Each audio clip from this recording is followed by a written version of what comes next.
நான் உங்கள் கிருஷ்ணர். என்னென்னு பார்த்தீங்கன்னா, பேசும் பொருளாக இருக்க லாஸ்ட் வீக்கு யாருன்னு பார்த்தீங்கன்னா, நம்ம டிவிக்கு கரூரில் கூட்டு நெரிசலில் இறந்தவங்களுக்கு விஜய் தாவேக்கா தலைவர் அவங்க 20 லட்ச ரூபா நஷ்டீடாக கொடுக்குறேன்றாரு. சரிங்களா?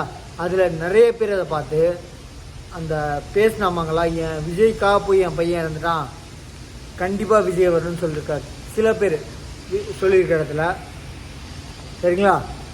யாருமே ஒருத்தர் கூட ஒரு தூண்டுதல் பேரில் காசை வாங்கிட்டு பெய்ட் ப்ரொமோஷன் நடத்துகிற யூடியூப் சேனலில் வச்சுருக்கவங்க, சோஷியல் மீடியாவில் நிறைய பேர் வச்சுருக்கோங்க, இன்ஸ்டாகிராமு, ஃபேஸ்புக் இதிலெல்லாம் வச்சுருக்கோங்க.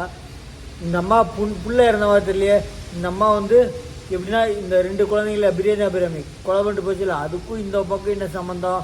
2 பேரும் ஒரே நடம் தான். அது இச்சதுக்காக கொலை பண்ணிச்சு, இந்த அம்மா காசுக்காக கொலை பண்ணியிருக்கா. வெறும் பச்சையாக பேசுகிறீங்க. ஆக்சுவலி கொஞ்சம் மனிதாவை போனது பேசுங்க. அந்த ஆக்சுவலி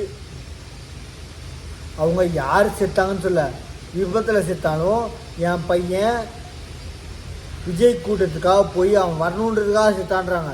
அந்த மனிதாவை மேலே கொஞ்சம் ஒரு ஈரத்துளியுமாங்கல்ல, அது கூட இல்லாமல் காசுக்காக வாங்கிட்டு பேசுகிற நிறைய பேர் இருக்காங்க சோஷியல் மீடியா. இந்த மாதிரி ஆளுங்களாம் காசை வாங்கிட்டு சோஷியல் மீடியாவில் பார்க்காதீங்க. உடனே இந்த மாதிரி ஆளுங்களை ஃபாலோ பண்ணிங்கன்னா அவங்க பேசிட்டு போகிறாங்க. கிறுக்கனுக்கு பேசினா என்ன, சூரியனை பார்த்து நாய் குலைச்சா யார் குளிக்கும், அது மாதிரி பேசிட்டு போட்டு விடுங்க. பேசுகிற வாயை என்னைக்கு போட முடியாது. அது மாதிரி பேசி சொல்கிறேன். இவங்க கொஞ்சம் மாற்றி ஈரத்தோடு பேசுங்க. அந்த அம்மா பேசுகிறது அவங்க மனசு கஷ்டம் இருக்கும் கண்டிப்பாக. யார் நம்ம ரோபோ சங்கர் பொண்டாட்டி டான்ஸ் ஆனதுக்கு இந்த பொம்பளையெல்லாம் பொம்பளை அப்படின்னு கேட்ட உலகம் அது. ஆக்சுவலி கஷ்டத்தை எப்படி வேணாலும் வெளிப்படுத்தலாம். அழுக ஒருத்தவங்க வந்தாங்கன்னா கட்டி பிடிச்சி என் வீட்டுக்காரன் போயிட்டானே அப்படின்னு வருது, என் புள்ள போயிட்டான்னு. கஷ்டத்தை எப்படி வெளில தெரியாமல் இருக்கிறதுக்கு ஒரு சில காரணங்கள் இருக்குது. அது மாதிரி அந்த பாடியை வச்சு ஆடுறது ஒரு விதத்தில் வெளிப்படுத்துகிற விதம், அதை பார்த்து இதெல்லாம் பொம்பளையா எப்படி வெளியே ஆடலாம் அப்படின்னு கேட்குற ஆளுங்களாம் இருக்காங்க. பேசுகிறவங்க பேசிட்டு போட்டு 1000 வாட்டி 1000 நல்லது பண்ணாலும் பேசும், கெட்டது பண்ணாலும் பேசும். கடைசியாக அவங்களுக்கு என்ன, இந்த ஒரு பழமொழி இருக்க, 4 பேர் 4 விதமாக 40 பேர் 400 விதமாக பேசுகிறோம். பிரச்சனை இல்லை, நம்ம வாடகை பண்ணுறதை பண்ணிட்டே போயிட்டுருப்போம். பாருங்கள், என்ன சொல்லி கண்டுக்கல யார், நம்ம ரோபோ சங்கர் ஒய்ஃபு.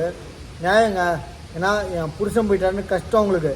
அதில் டான்ஸ் ஆடி என் புருஷன் கலைஞர், நாடக கலைஞர், அவருக்கு நான் ஆடினா தான் பிடிக்கும் அப்படின்னு இருக்காரு. அப்பா சாருக்கு முன்னாடி சொல்கிறார், நான் செத்தா ஒரு துளி கண்ணீர் விடாதுன்னு சொன்ன ஒரே காரணத்துக்காக அந்த கஷ்டத்தை வெளியே எப்படி காமிக்கிறேன்னு தெரியாமல் டான்ஸ் ஆடினேன். சரிங்களா? இதெல்லாம் பேசுகிறது 1008 வாட்டி பேசுவாங்க. 40 பேரில் 400 பேர் 400 விதமாக பேசினாலும் நல்லது மட்டுமே எடுத்துக்கோங்க, கெட்டதை பேர் எடுத்துக்காதீங்க.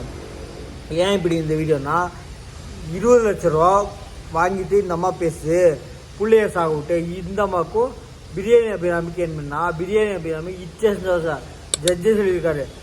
யாரும் அந்த நீ ஜட்ஜ்மெண்ட் கொடுக்குற ஜட்ஜு, எனக்கு இருக்க கடுப்புக்கு உனக்கு தூக்கு தண்ணியே கொடுக்கணும், ஆனால் சட்டங்கள் என் கையை கட்டி போட்டிருக்கிறதுனால உனக்கு சாகிற வரைக்கும் தண்டனை கொடுத்துருக்கேன்னு. ஆக்சுவலி பார்க்க போனால் அவர் சொல்லியிருக்கிறது இச்சை சந்தோஷம் அப்படின்னு இருக்காரு. அது மாதிரி அந்த பிரியாணி அபிராமியும் இந்த அம்மாவும் சமம் இல்லைங்க.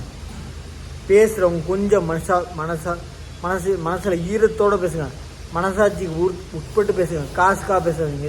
பேசுங்க. நம்ம சேனல் சப்ஸ்கிரைப் பாருங்கள். இந்த மாதிரி ஆளுங்களை மோட்டிவேட் பண்ணாதீங்க, ஃபாலோ பண்ணிட்டு பெரிய ஆள் ஆக்கிவிடாதீங்க. சரிங்களா? நம்ம சேனலை சப்ஸ்கிரைப் பண்ணிட்டு பாருங்கள். தேங்க்யூ.